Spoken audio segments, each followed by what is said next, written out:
DJI Avata 360 Find My Drone.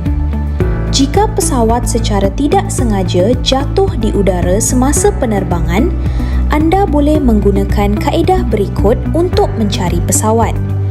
Gunakan kabel data USB-C yang disertakan atau kabel data anda sendiri untuk menyambungkan port USB-C Googles ke telefon pintar anda. Buka DJI Fly, masukkan halaman profil dan tekan Find My Drone. Koordinat apabila pesawat itu hilang akan ditunjukkan.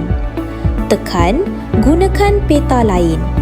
Untuk melompat terus ke aplikasi peta untuk navigasi dan carian.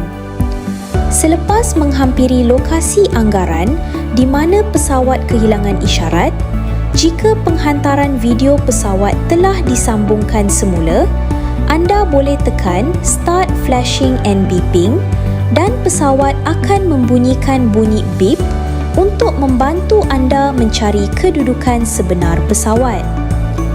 Dalam Google, anda juga boleh membuat pesawat berbunyi beep dengan memilih keselamatan tetapan dan kemudian dayakan bunyi beep ESC.